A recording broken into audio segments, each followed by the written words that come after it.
সাধারণ অন্তর আমরা ডি দিয়ে লিখি। ডি হচ্ছে দ্বিতীয় পদ মাইনাস প্রথম পদ।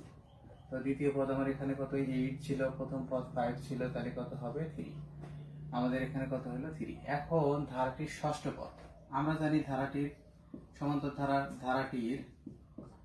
ধারাটির n তম পদ is equal to a plus n minus 1 into t।